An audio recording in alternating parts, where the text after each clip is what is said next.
네, 아름다운 강화, 강화의 일꾼 박용철 후보 꼭 지지를 부탁드리겠습니다. 이미 승기를 잡았다라는 말씀이 있으셨습니다만은 꼭 투표장에 가셔야 그 승기가 현실화된다, 이런 말씀 올리겠습니다. 다시 한번 꼭 투표해 주시기 부탁드리겠습니다. 지난 대선 기간에 한 유명 기업인이 그런 얘기를 했습니다. 멸공이라는 단어를 얘기했습니다. 그가 멸공이라는 얘기를 하는 이유는 바로 코리아 디스카운트 때문이었습니다. 그는 같은 기업이 세계 금융시장에서 자금을 대출해도 한국 기업은 이자를 더 많이 내야 된다. 이게 코리아 디스카운트다. 이런 얘기를 했습니다.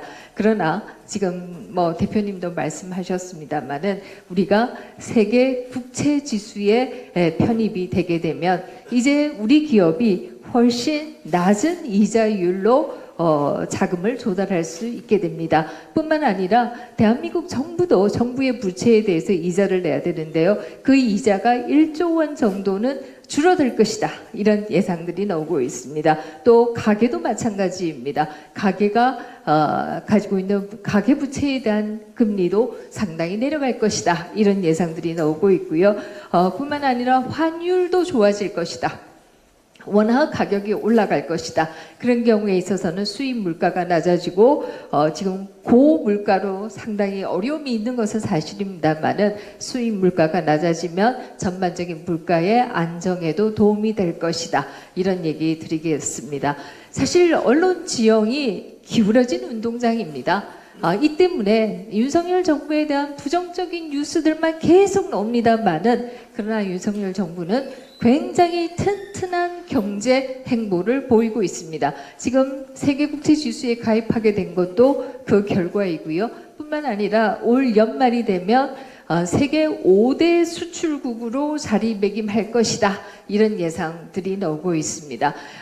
기억들 하시겠습니다만 문재인 정부에서는 국가 예산을 써서 일자리를 만들겠다고 난리를 쳤습니다.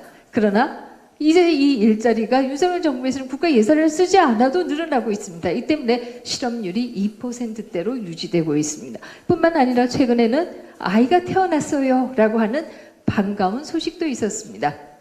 17년 만에 출생아 수가 가장 많이 증가했다 라고 하는 아주 반가운 소식도 있었습니다.